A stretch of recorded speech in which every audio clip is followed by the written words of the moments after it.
Assalamualaikum warahmatullahi wabarakatuh. Saya Ahmad Sabirin bin Zaman, Timbalan Pengarah Projek I, merangkap Ketua Pengurus CS Call Service.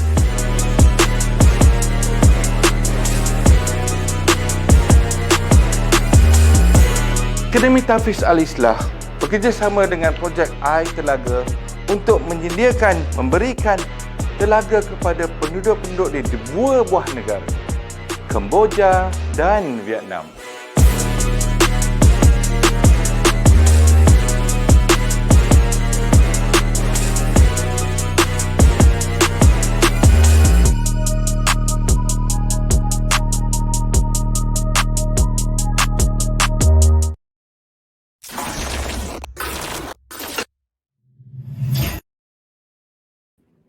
Okey, Assalamualaikum dan selamat petang diucapkan kepada semua penonton-penonton di channel Mantap Sheikh dan semua yang menyaksikan di platform-platform kita. Mudah-mudahan dirahmati dan diberkati oleh Allah Subhanahu wa taala. Apa khabar?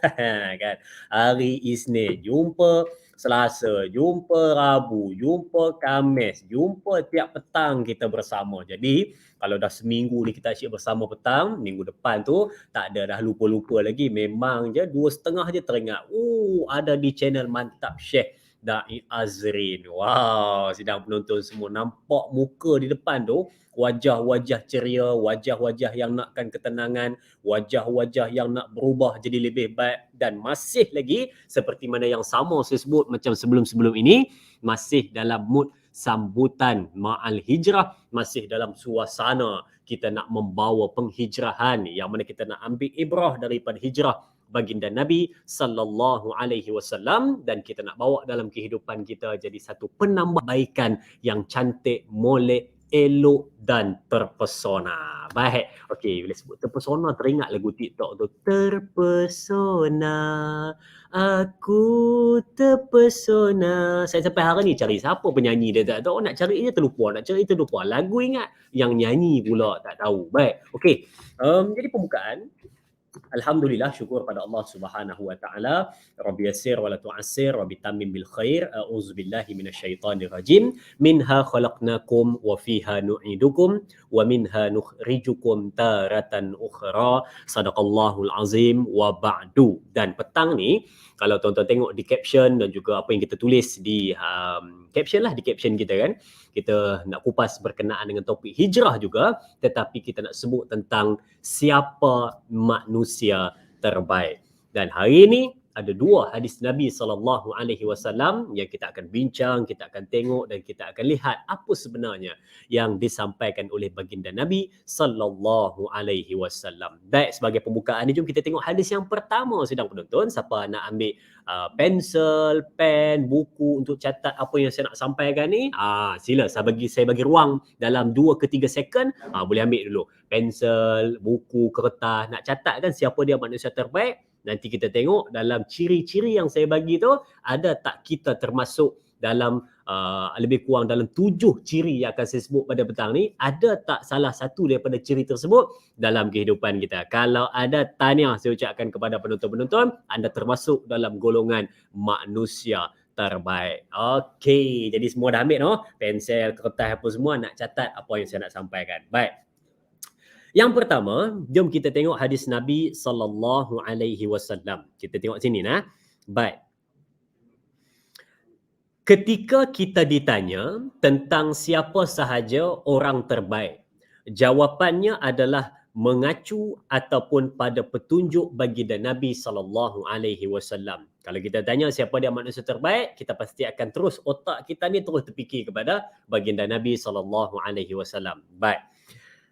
Dalam berbagai hadis, Nabi telah menyebut siapa yang masuk dalam golongan manusia terbaik. Mereka yang selalu melakukan perkara kebajikan, bahkan Nabi pula pernah menunjukkan siapa yang paling baik dan siapa yang paling buruk. Ni hadis pertama yang kita nak bincang. Baik. Disebutkan di dalam hadis ini adalah, maksudnya hadis ini riwayat Imam At-Tirmizi. Ketika Rasulullah SAW ditanya, siapa manusia terbaik?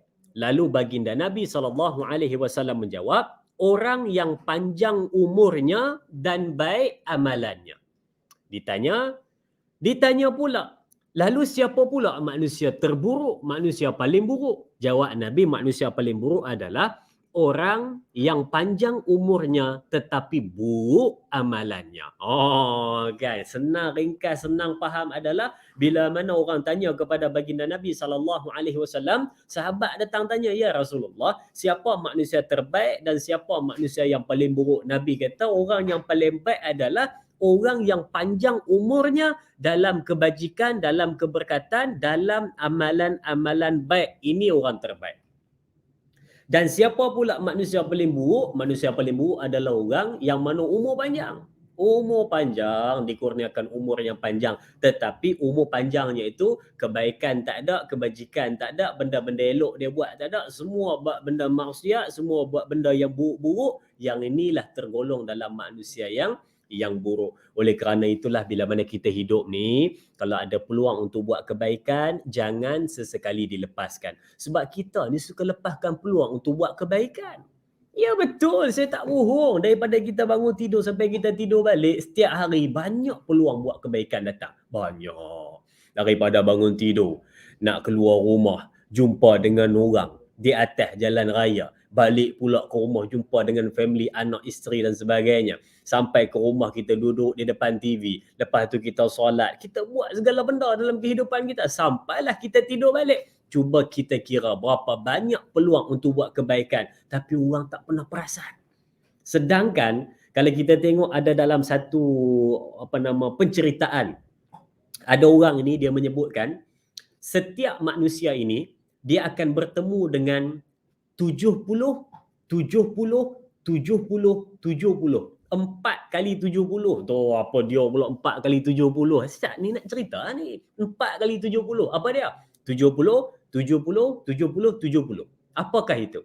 Yang pertama, setiap manusia ni hidup dalam setiap hari, dia akan jumpa dengan 70 kegembiraan yang menyebabkan dia tersenyum. Tapi kadang-kadang dia tak perasan. Lebih kurang, bukannya exactly, bukannya tepat 70, tetapi lebih kurang, dekat-dekat ataupun kurang ataupun lebih daripada 70 yang menyebabkan dia tersenyum gembira. Mesti ada punya.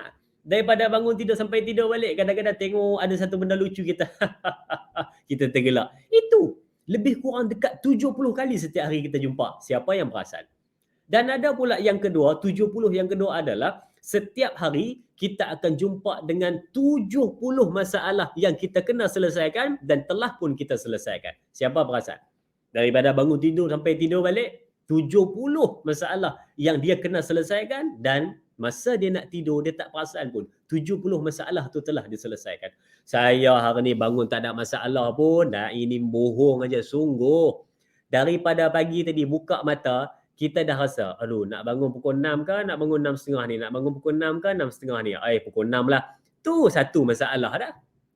Masalah ni jangan kita pandang duit tak ada, kereta rosak, yang tu je masalah. Ni hang nak fikir antara nak bangun pukul 6 ke nak bangun 6.30. Itu pun masalah. Tapi kita dah selesaikan, kita kata, tak boleh 6.30 lambat sangat. Pukul 6 dah kena bangun. Pukul 6 bangun. Lepas tu fikir pula masalah kedua. Nak mandi dulu ke, nak solat dulu? Mandi sejuk lah, solat dulu kot. Solat pun kena ambil uduk. Alah, mandi je lah. Mandi terus je lah. Dah 2 masalah diselesaikan. Dalam tempoh tak sampai 5 minit, 2 masalah sudah pun diselesaikan. Siapa yang perasan, setiap hari dia bangkit daripada tidur sampai tidur balik, dia jumpa dengan 70 masalah dan dia dah selesaikan pun masalah tersebut. Tu dia.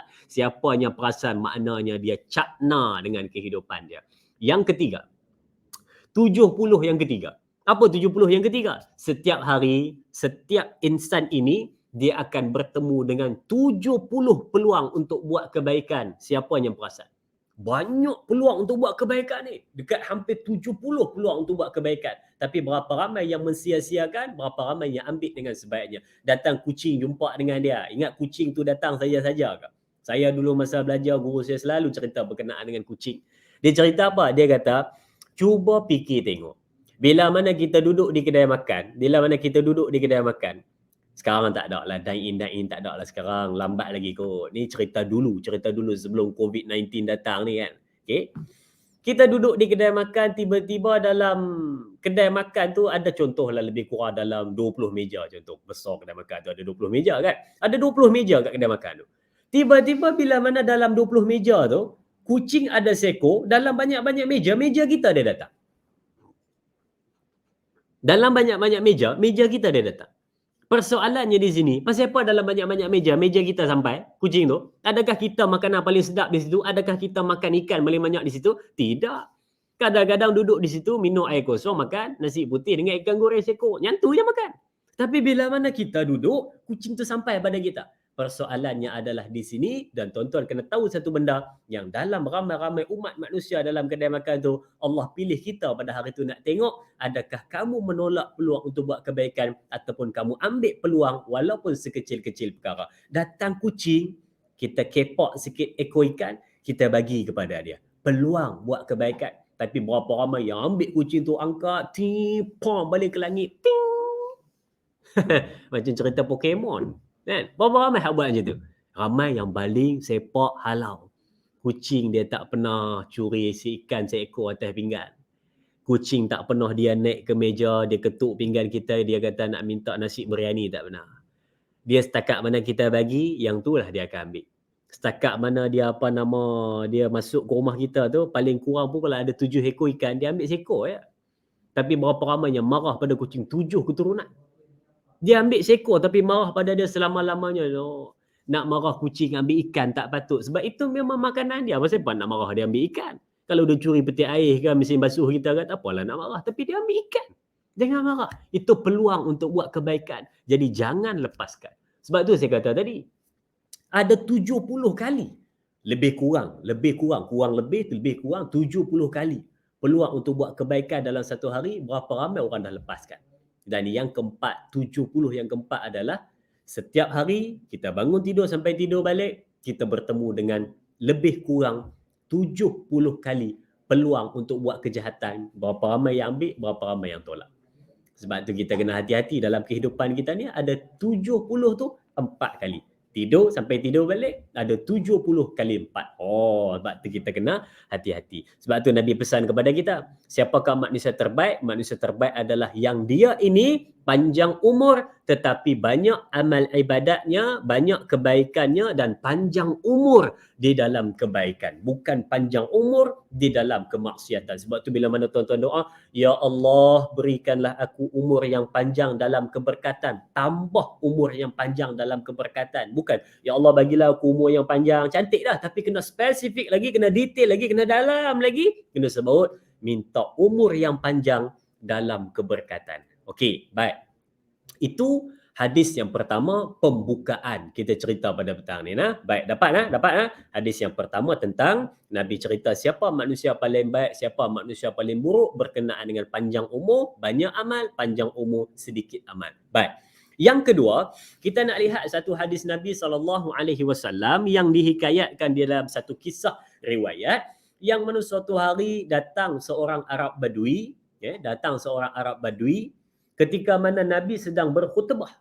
Nabi tengah berkhutbah, bukan Nabi sedang berkhutbah, Nabi sedang memberikan peringatan kepada para sahabat, sedang bagi peringatan. Datang seorang Arab Badui, dia tanya pada Rasulullah. Dia angkat tangan, dia tanya, ya Rasulullah, ayu khairun nas? Ayu khairun nas ni maknanya siapa manusia terbaik? Dia datang, dia tanya, ya Rasulullah, siapa manusia terbaik? Lalu Nabi tanya, siapa yang bertanya tadi? Lalu tu nampak, oh tu dia Arab Badui. Arab Badui ni dia jenis kasar sikit. Dia tanya. Lepas tu Nabi jawab. Nabi kata, khairun nas, sebaik-baik manusia. Akra'ahum, wa atqahum lillahi, wa amiruhum bil ma'ruf, wanhahum anil munkar, wa awsaluhum lirrahim. Ada 5. Apa dia? Saya ulang balik. Okey, tengok sini penonton-penonton, saya ulang balik. Okey. Yang pertama, akra'ahum. Yang kedua, wa atqahum lillahi. Yang ketiga, wa amiruhum bil ma'ruf. Yang keempat, wanhahum anil munkar, dan yang kelima, wa awsaluhum lirrahim. Ada 5. Apa maknanya? Baik, tengok sini saya sebut maknanya satu persatu sebelum kita hurai nanti. Yang pertama, akra'ahum, yakni mereka daripada golongan yang banyak membaca Al-Quran. Yang kedua, watqahum lillahi, mereka yang paling bertakwa kepada Allah. Yang ketiga, wa amirhum bil ma'ruf, mereka yang menyeru kepada kebaikan. Wanhahum anil munkar, mereka yang mencegah kepada kemungkaran. Dan yang kelima, wa awsaluhum lirrahim, mereka yang menyambung tali silaturahim. Ini dia 5 manusia terbaik yang disebut oleh baginda Nabi sallallahu alaihi wasallam. Mari kita tengok satu persatu.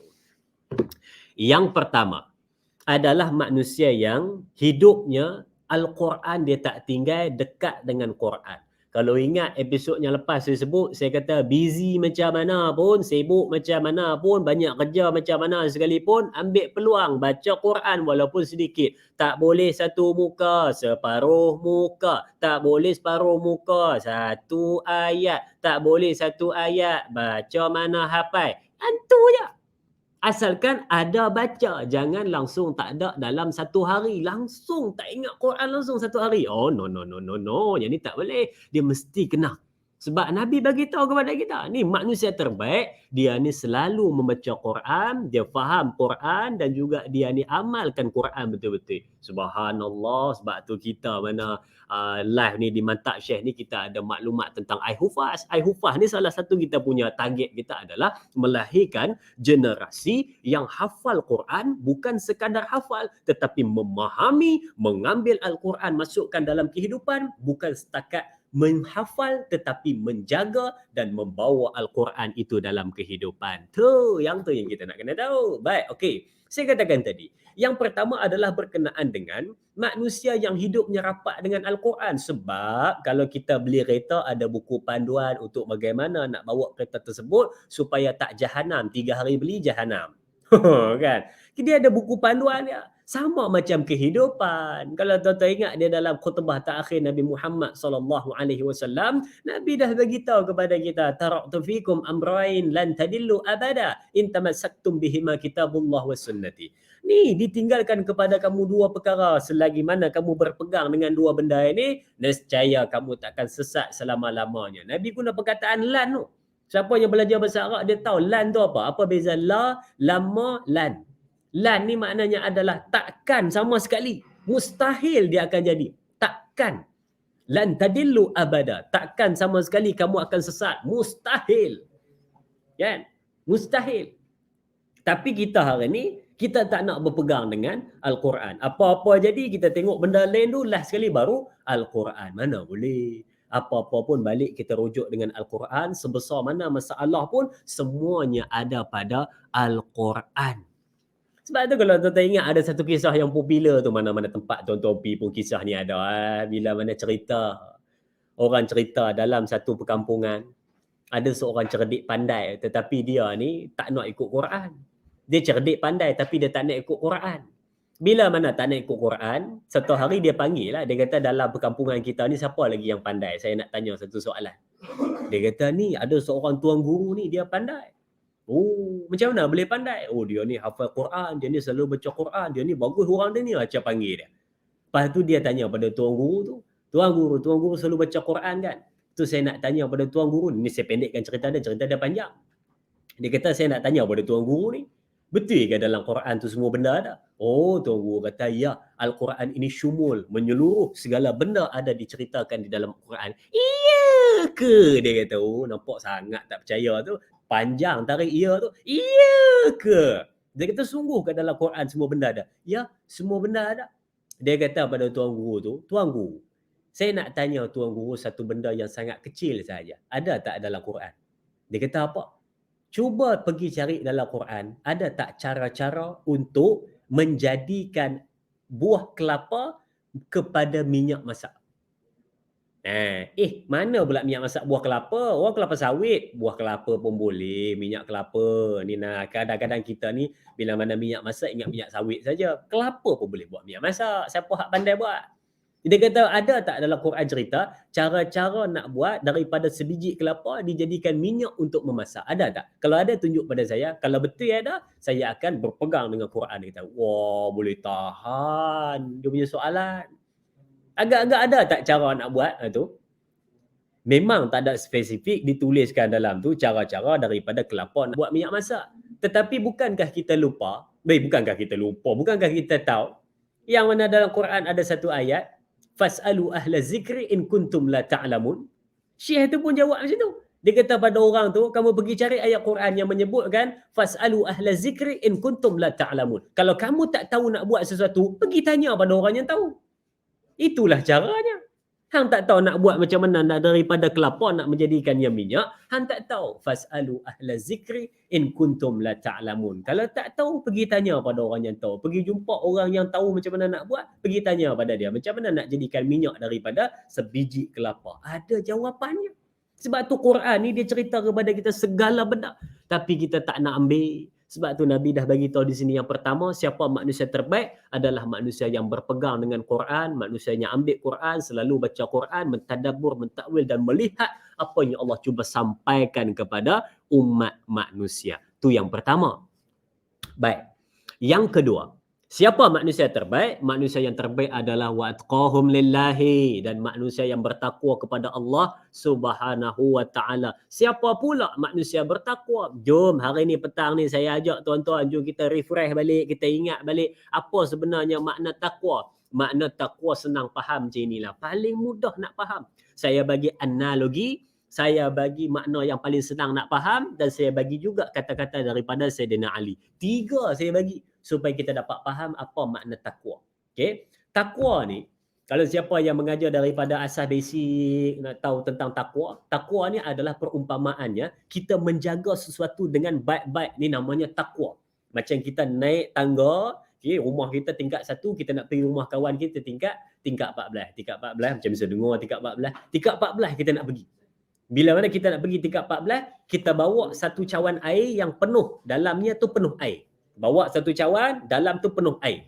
Jadi macam mana kita bawa air tu naik ke tingkat 14 dalam keadaan berhati-hati supaya tak tumpah. Itulah perumpamaan takwa. Berhati-hati dalam menjaga sesuatu supaya tidak binasa. Itu nama dia takwa. Tapi bila mana kita bawa lagi senang nak bagi faham, ni paling senang nak faham ni. Makna takwa adalah buat apa Allah suruh, tinggal apa Allah larang. Ni nama dia takwa, senang faham. Okey, kalau nak dalam sikit, kita tengok apa kata Sayyidina Ali. Sayyidina Ali kata, takwa itu apa? Al-khawfu minal jalil, wa amalu bitanzil, wal qana'atu lil qalil, wal isti'dadu li yaumir rahil. 4 Sayyidina Ali kata. Apa makna takwa? 4. Yang pertama, tidak takut kecuali Allah. Yang kedua, wa amanu bitanzil, beriman dengan apa diturunkan. Yang ketiga, wal qana'atu lil qalil, merasa cukup walaupun sedikit. Dan yang keempat, sentiasa bersiap sedia untuk menghadapi hari akhir. Ini namanya takwa. Siapakah itu manusia bertakwa? Kita.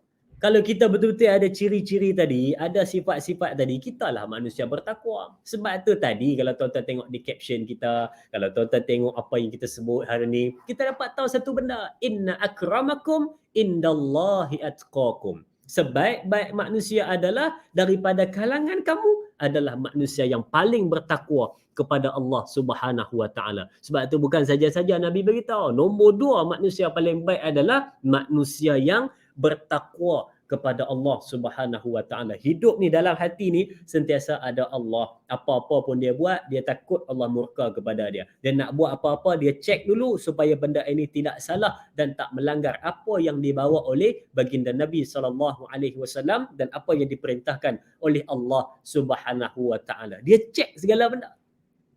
Bukan kata main menonong je buat segala benda dalam hidup. Itu bukan ciri manusia bertakwa. Ciri manusia bertakwa ni bila mana dia nak buat sesuatu, dia cek dulu. Benda itu okey ataupun tidak, baik ataupun tidak, bagus ataupun tidak, berdosa ke dapat pahala. Dia cek dulu benda itu. Kalau dia tengok benda ni tak baik, dia tinggal. Kalau dia tengok benda ni was-was pun, dia tinggal. Dia hanya ambil yang mantap, diyakini saja. Kan? Baik. Okey. Yang berapa tuan-tuan? Yang ketiga. Bagus. Yang ketiga. Baik. Yang ketiga, yakni wa amiruhum bil ma'ruf. Apa makna wa amiruhum bil ma'ruf? Dia gabungkan dengan kawan dia, wanhahum anil munkar. Inilah yang dimaksudkan dengan amar ma'ruf nahi munkar. Sebut betul-betul amar ma'ruf nahi munkar. Ada orang kadang-kadang nak sebut laju, nak action sebut laju, amar ma'ruf munkar nangkir. Bukan nangkir itu malaikat. Kan? Ini amar ma'ruf nahi munkar. Apa gabungan dua benda ni? Kita ambil satu-satulah supaya kita dapat senang faham. Yang pertama, amar ma'ruf. Amar ma'ruf ni mengajak orang ataupun menyuruh orang buat benda baik. Kita dah buat benda baik, tetapi kenapa kita tak ajak ataupun suruh orang buat benda baik? Sebab tu kalau tuan-tuan nak jadi orang baik, betul-betul baik, dia bukan setakat buat benda baik. Bukan setakat buat. Bukan setakat buat benda baik. Tetapi dia kena dua benda. Dia ada gabungan. Apa gabungannya? Yang pertama kena buat. Dan yang kedua, kena ajar dan ajak orang buat benda baik. Barulah kita akan jadi orang yang baik. Kalau setakat buat baik seorang-seorang, no. Ini bukan. Zaman kita pada hari ni, kita kena buat baik dan ajak orang buat benda baik. Jangan setakat kita buat seorang-seorang. Sebab kita nak masuk syurga ramai-ramai. Bukan kita masuk syurga seorang-seorang. Bukan nafsi-nafsi kita. Kita nak ajak ramai-ramai. Supaya apa yang kita ajar pada orang lain, apa yang kita suruh kebaikan tersebut, bila mana orang lain buat, pahala mai kat kita. Pahala dapat kat kita. Sampai pada kita. Macam Nabi sebut di dalam satu hadis baginda Nabi SAW, siapa yang menunjukkan ataupun mengajarkan satu kebaikan kepada orang lain, maka bila mana orang tu buat kebaikan tersebut, maka dia akan dapat pahala seperti mana dia mengerjakan kebaikan tersebut. Petang ni tuan-tuan, kita ceramah ni, kita cerita, jomlah jadi orang yang berzikir, ingat pada Allah. Tuan-tuan share kepada orang lain, orang tu buat, tuan-tuan dapat pahala. Walaupun tuan-tuan tak berzikir, tetapi tetap dapat pahala kerana menunjukkan kepada orang lain satu jalan kebaikan. Tapi dah tunjuk, janganlah kita lupa pula. Dah tunjuk pada orang, suruh orang buat baik, janganlah kita pula tak buat. Tak patut. Sambil-sambil kita tunjuk, kita pun kena buat juga kebaikan tersebut. Ajak orang, suruh orang buat benda baik. Ajak.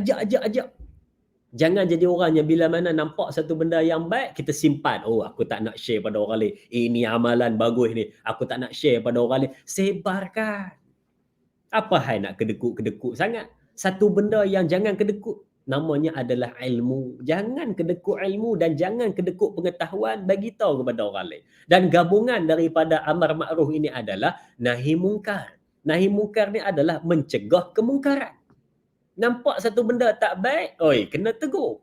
Kena bagi tahu, ni tak boleh ni tak betul ni, kena tegur. Siapa yang menyembunyikan satu-satu kebenaran, maka berdosa dia. Jangan. Nampak benda tak baik, tegur, tak ada masalah, tegur. Tapi tegur bil hikmah lah. Jangan tegur jahat sangat perangai. Nampak kawan tu tak solat, kita kata, kau tahu neraka tak? Oh, orang tak sembahyang neraka. Mana boleh. Tegur dengan hikmah lah. Mula-mula cakap pada dia, ada solat ke belum? Lepas tu dia kata, belum. Oh, jomlah kita solat sekali. Saya pun belum lagi. Apa salah ajak solat sekali? Ajak elok-elok, nasihat elok-elok, tegur elok-elok. Janganlah dibantai marah macam tu. Sebab tu kadang-kadang kita ni, kita ingat balik tau. Saya bawa sedikitlah cerita pada tuan-tuan. Berkenaan dengan macam mana Nabi Musa AS nak bertemu dengan Fir'aun. Bila mana diusir daripada, bukan diusir, bila mana meninggalkan Mesir, lah kali dalam hati tu rindu tanah air. Mesti rindu punya tanah air ni. Kita berapa lama tak balik kampung ni, mesti rindu ni nak balik kampung ni. Oi, terbayang-bayang kampung kita. Lama tak balik kan. Oi, sedih. Lama tak balik tuan-tuan. Saya raya-raya haji tahun ni. Oi, ya Allah, dengar lagu Siti Nurhaliza tu. Apa nama, Lina apa? Saya tak ingat tajuk dia apa. Titisan air mata syawal ke apa. Oi, ya Allah, sedih semua kan.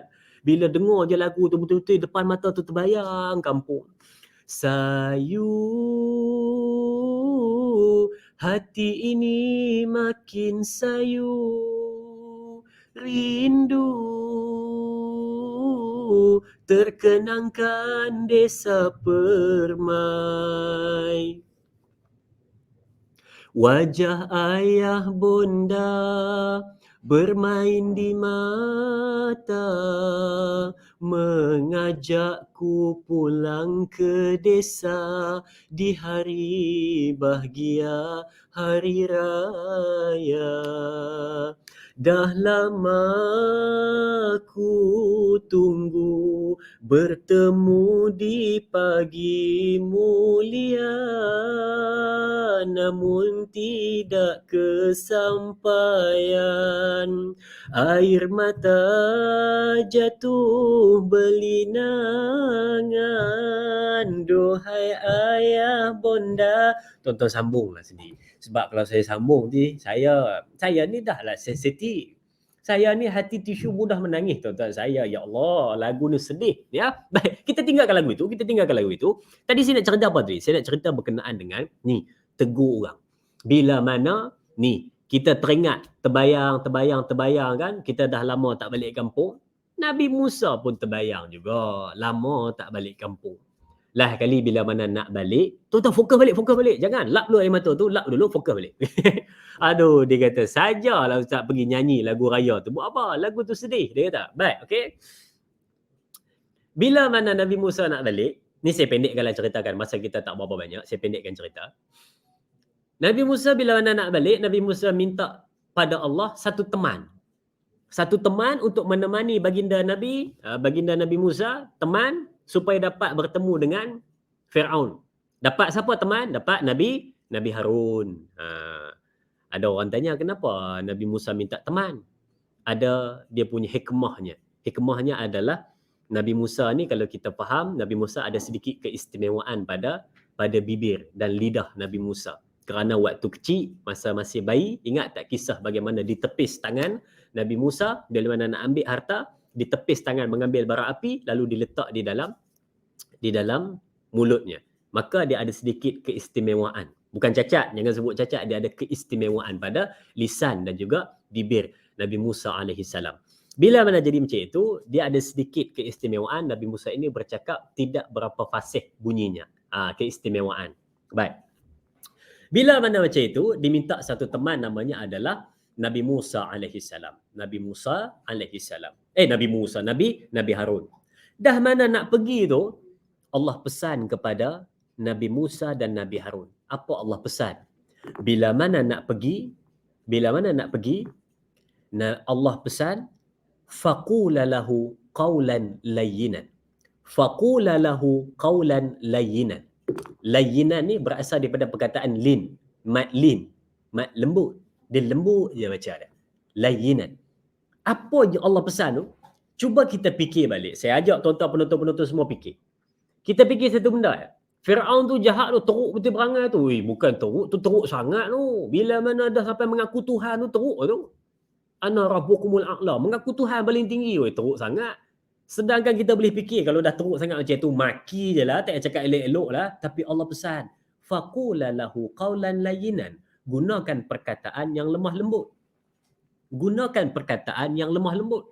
Sebab apa? Memang dah tahu dah. Kalau pergi jumpa dengan Firaun pun, dia tak akan berubah banyak. Tetapi berapa ramai orang yang berada di sekeliling dia, mungkin Firaun tak berubah. Tetapi dengan percakapan kamu yang lembut elok, orang di sekeliling dia yang akan berubah. Sebab itu, daripada pengajaran peristiwa kisah Nabi Musa ini, kita dapat tahu satu benda yang mana? Ingat, bila mana nak ubah orang, bila mana nak tegur orang, bila mana nak nasihat orang, janganlah kita ini bawa diri kita datang depan orang yang kita nak nasihat itu seperti mana kita tak pernah buat salah. Mana boleh?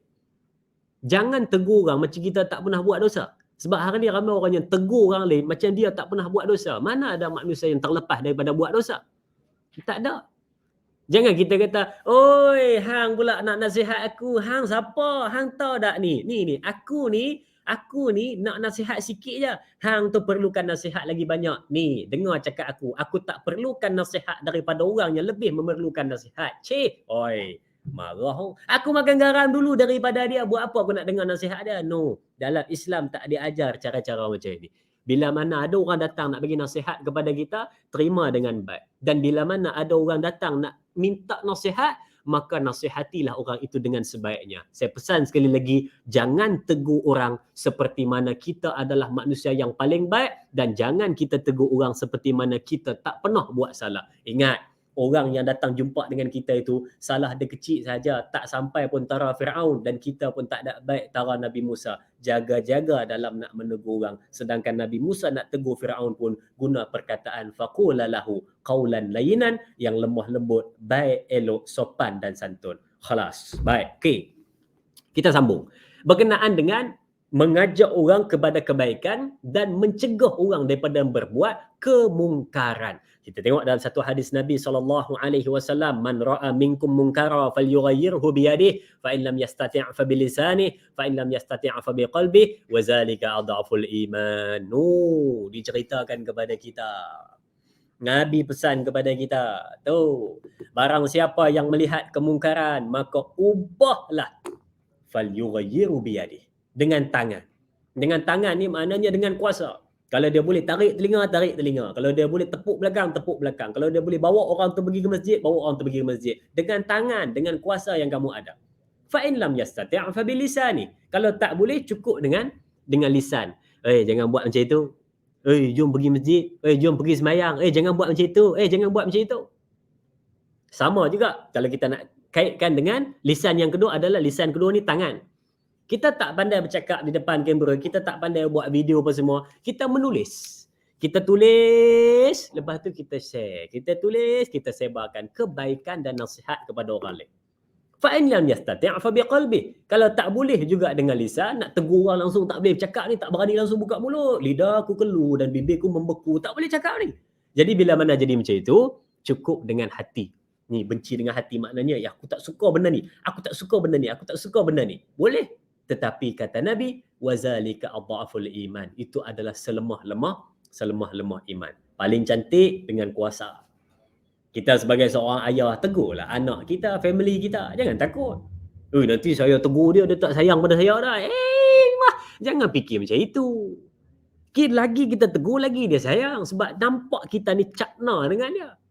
Kita kalau duduk di rumah ayah-ayah ni, ketua-ketua keluarga, kalau kita duduk di rumah kita tengok petang-petang kita beriadah sambil duk sapu halaman.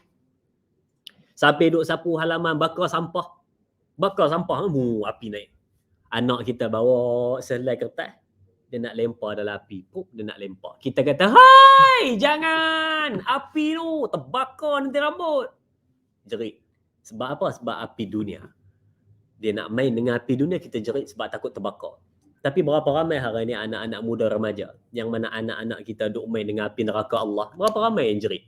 Berapa ramai ayah-ayah yang jerit? Oi, lu, rambut hang selai nampak keluar, jaga lu. Berapa ramai? Tak dibiarkan. Di media sosial dibuka auratnya sana sini. Ayah tengok, boleh tahan anak aku. Boleh tahan, dia kata. Adakah dia tegur, adakah dimarah, adakah dinasihati? Tak ada. Dimain-main api dunia, dimarahi kerana takut terbakar. Tetapi bila anda bermain dengan api neraka Allah Subhanahu Wa Taala pada hari akhirat, tidak ada pun yang menegur. Yang ni satu benda yang patut kita perbaiki dalam kehidupan kita. Tegur. Kita sebagai seorang yang boleh menegur, tegur supaya kita dapat selamatkan semua orang yang berada di sekeliling kita daripada api neraka. Jangan main-main. Bila mana dah sampai ke sana, nak balik ke dunia, mana boleh lagi dah. Kalau di sini kita terlepas lajak ke Johor, nak pergi ke KL terlajak ke Johor, boleh patah balik, beli tiket patah balik pula. Tapi bila mana dah sampai ke sana, nak patah balik mana boleh. Malaikat tanya, nak pergi mana ni? Nampak gelisah sangat muka ni. Dia kata, boleh tak saya nak minta seminit je balik ke dunia? Nak buat apa? Nak baliklah, nak buat amal kebaikan. Dulu saya tak perasan pula bila mana buat baik macam tu, pahala besar macam ni. Bila nak balik seminit je, dia kata. Malaikat kata, mana boleh. Anda sampai sini nak balik ke dunia, mana boleh. Orang dah bagi pada hang 70 tahun hidup di atas dunia. Kenapa hang tak buat baik-baik? Bila mana hang dah sampai ke sini, hang pula nak patah balik ke dunia. Mana boleh, dia kata. Sini ni jenis one way punya, dia kata. Tak ada patah balik, dia kata. Sampai terus duduk. Tak ada boleh two way, pergi balik, beli tiket pergi balik, tak ada. Dia jenis sampai, situlah dia jenis ke depan terus. Sebab tu kena hati-hati. Baik. Kita laju sikit. Yang seterusnya, yang pertama tadi apa? Yang pertama tadi, membaca Al-Quran. Yang kedua, manusia bertakwa. Yang ketiga, manusia yang mengajak orang buat benda baik. Yang keempat, manusia yang mencegah kemungkaran. Dan yang kelima, siapa dia manusia terbaik? Yakni wa awsaluhum lirrahim. Manusia yang menyambung tali silaturahim. Sambung tali silaturahim. Tali silaturahim ni apa? Ni hubungan kita. muamalah kita dengan manusia. Hablum minan nas, hubungan dengan manusia. Jaga baik-baik, jangan putuskan tali silaturahim. Hari ni berapa ramai orang yang jenis memutuskan silaturahim. Elok pula dia cakap, dia kata, biarlah bergaduh di dunia pun, pada masyar jumpa kita settle lah. Dia ingat pada masyar tu jumpa boleh settle senang-senang ke nak jumpa. Dia ingat senang nak jumpa di situ. Kalau kita pergi tu, bazar Ramadan pun, kita punya kawan hilang pun, tak jumpa. Mesti biar ada telefon, call jumpa kat motor, boleh. Tapi bila mana di padang masyar, ingat dia jumpa orang senang ke? Berapa ramai yang guna perkataan tu? Settle lah, tak settle dunia, settle padang masyar lah, kita jumpa padang masyar lah. Dia ingat senang nak jumpa. Sebab tu jangan diputuskan silaturahim. Sebab kita lihat di dalam satu hadis Nabi SAW, Nabi beritahu kepada kita, ni di antara orang yang takkan cium bau syurga adalah orang yang memutuskan silaturahim. Orang yang memutuskan silaturahim. Bukan kata tak masuk, tak cium bau syurga. Kalau tak cium, adakah dia boleh masuk? Oh, dia pakai emas, dia masuk pakai emas, sebab tu dia tak cium. Bukan. Dia tak cium tu maknanya masuk pun takkan. Kalau tuan-tuan pergi kedai durian, tuan-tuan cium bau daripada jauh. Durian. Baru cium. Lepas tu kita kata, oi, kena masuk kedai ni, kita kena tengok ni, kena beli ni. Cium dulu, baru masuk. Mana ada orang masuk dulu baru cium? Tapi yang ni syurga, cium pun takkan ada bau dah. Sedangkan bau syurga ni boleh dicium daripada berapa puluh ribu batu. Tapi dia tak cium bau syurga sebab memutuskan tali silaturahim kerana dia membenci manusia. Tak cakap senang lah. Yang jadi pada saya, dia tu membusukkan saya, dia, ya Allah, saya tak nak cerita pun tak sanggup lah dia buat apa pada saya. Jahat sungguh dia. Kalau 4-4 tanda munafik tu 4-4 ada kat dia, jahat sungguh. Dia, ya, faham, marah sangat tu. Faham. Tapi bila mana jadi macam tu, kena fikir balik. Saya pernah sebutkan dulu, saya kata, jangan fikir orang yang jahat tidak ada masa depan, dan jangan fikir orang yang baik tidak ada masa lampau. Jangan ingat dia jahat tu terus-terus jahat. Kalau tiba-tiba satu hari dia datang minta maaf kepada kita, jom maafkan. Jahat dia teruk sangat pada saya. Tak apa, maafkan. Sebab tu syurga itu indah. Sebab tu syurga tu mahal. Kalau tengok dalam surah Ali Imran ayat 133, ayat 134, pergi tengok situ. Wallahu yuhibbul muhsinin. Allah suka pada orang yang berbuat kebaikan. Siapa? Allazina yunfiquna fis sarai wad dharra wal kaziminal ghaidha wal 'afina 'anil nas. Ada 3. Allah suka manusia yang baik. Allah suka manusia yang berbuat kepada kebaikan. Ada 3. Yang pertama, allazina yunfiquna fis sarai wad dharra. Manusia yang boleh meninfakkan harta yang dia ada dalam keadaan susah, senang, sempit, luas, dia boleh bagi. Berapa ada yang itulah dia bagi. Yang kedua adalah manusia yang boleh menahan marah. Tahan marah. Bila mana datang kemarahan, dia tak marah. Tenang aja dia. Tenang. Takkan tak marah kot? Tak. Sebab apa? Sebab dia fikir. Kalau orang lain dah keluar dah perkataan, tapi dia fikir dulu. Kalau aku cakap ni jadi apa? Kalau aku tak cakap jadi apa? Sebab tu tuan-tuan, alalang saya sebut ni, saya selit sikit lah. Bila mana tuan-tuan nak tengok akhlak seseorang, tengok ketika mana dia marah. Jangan tengok ketika mana dia baik. Kalau dia baik, dia okey. Tapi kalau tuan-tuan nak tengok akhlak seseorang tu, tuan-tuan tengok waktu dia marah. Bila dia marah, apa yang ada di dalam hati akan keluar terus. Sebab tu daripada sudut pakar psikologi dia sebut, siapa yang dalam keadaan good mood ni mood baik lah. Dalam keadaan good mood, apa yang di otak akan keluar di mulut. Tapi bila mana orang ini berada dalam keadaan bad mood, apa yang di hati akan keluar di mulut. Dia berbeza. Keluarnya sama, tetapi sumbernya berlainan. Kalau dia sedang dalam keadaan good mood di sini, kalau bad moodnya di sini. Berbeza. Sebab tu kena jaga lidah. Nak bercakap tu pastikan fikir dulu sebelum cakap. Ada orang yang dia bercakap dulu baru fikir. Ada orang berfikir dulu baru cakap. Dan ada orang pula bercakap tak pernah fikir. Kita yang mana satu?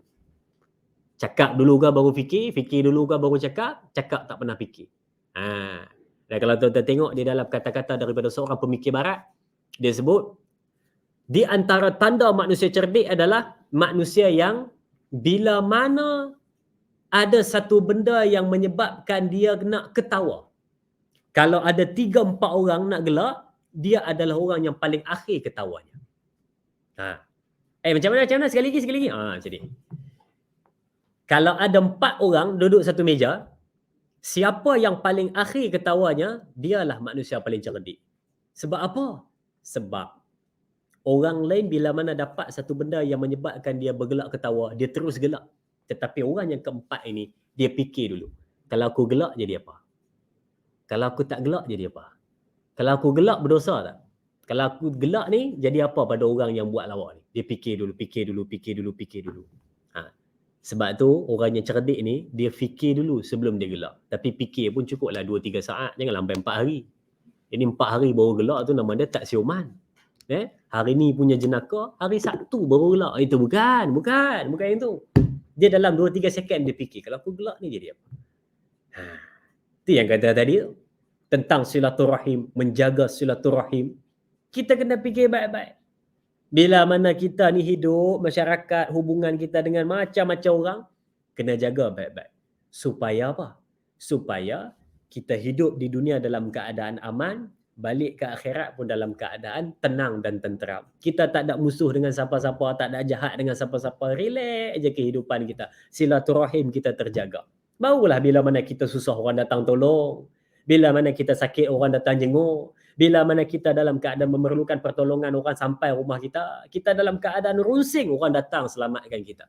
Ni kalau memutuskan silaturahim, siapa nak kawan dengan kita? Tak ada orang nak kawan dengan kita, tak ada orang nak rapat dengan kita. Apa susah, aku boleh hidup sendirilah. Hidup sendiri tu betul, tapi mati mana ada sendiri. Aku boleh hidup sendiri ya. Betul, boleh hidup sendiri betul. Tapi bila mana menghembuskan nafas terakhir, dah mati tu berapa ramai yang boleh sendiri? Mati terus je lah. Mana ada nak susahkan orang pula. Yang cakap macam itu. Tapi cuba fikir balik. Dah menghembuskan nafas terakhir, terbujur. Ni. Terbujur kaku ni. Siapa nak tolong? Nak angkat, ni mandikan, pergi kafankan, pergi sembahyangi, pergi bawa ke kubur. Lainlah kalau 4-4 tu boleh buat sendiri. Mati. Mandi sendiri, kafan sendiri, sembahyang sendiri, melompat pergi ke kubur sendiri. Kalau boleh tu tak apa. Tapi kita ni memerlukan daripada lahir sampailah kita meninggal, semuanya memerlukan kepada pertolongan orang. Lahir dalam kandungan, orang yang kandungkan. Keluar orang sambut, nama orang bagi, makan orang suap, sekolah orang ajar, kerja orang bagi, gaji masuk orang bagi, semua orang tolong. Sampailah kita pergi, semua orang tolong. Sebab itu orang kata jangan sombong dan jangan sesekali memutuskan silaturahim dengan siapa-siapa sekalipun. Ingat, benci pada keburukan yang orang buat, jangan benci kepada orang yang buat. Kerana apa? Boleh jadi satu-satu yang kamu benci itu padahal ia baik bagi kamu. Dan boleh jadi satu benda yang sangat kamu suka padahal ia sangat buruk pada kamu. Itu yang kita kena hati-hati. Oleh kerana itu, tadi saya sebutkan 7. Saya sebutkan 7 ciri manusia terbaik. 7 ciri manusia terbaik. Apa dia? Saya ingatkan balik, saya ulang balik. Yang pertama adalah manusia yang panjang umur dalam keberkatan. 7 apa? 6. Yang pertama, panjang umur dalam keberkatan. Ini nombor 1, manusia terbaik. Yang kedua, manusia yang banyak membaca Al-Quran dan memahaminya. Yang ketiga, manusia yang sangat bertakwa kepada Allah Subhanahu wa taala. Yang keempat, manusia yang menyeru kepada kebaikan.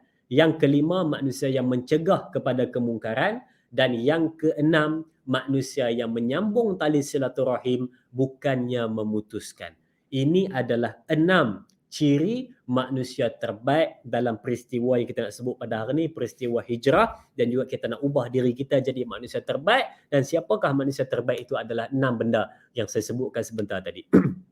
Mudah-mudahan kita tambah baik diri kita. Kita semua dah baik, tapi jadilah orang yang lebih baik daripada yang baik. Kita kalau ada 2-3 daripada apa yang saya sebut tadi pun dah memadai, dah cantik dah. Tapi kalau ada 6, maknanya anda lah manusia yang terbaik disebutkan oleh baginda Nabi SAW.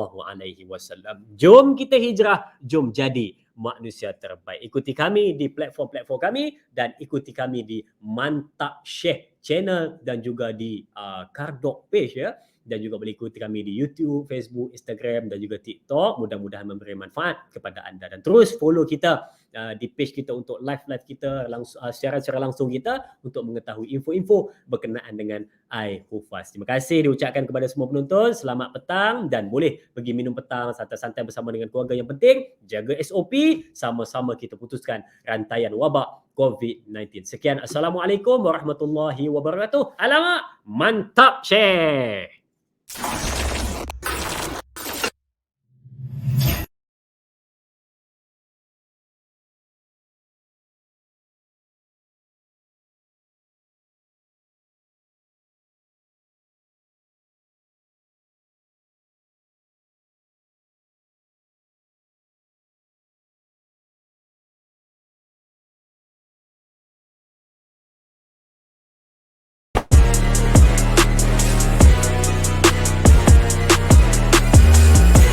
Akademi Tahfiz Al-Islah bekerjasama dengan Projek I Telaga untuk memberikan telaga kepada penduduk-penduduk di dua buah negara, Kemboja dan Vietnam.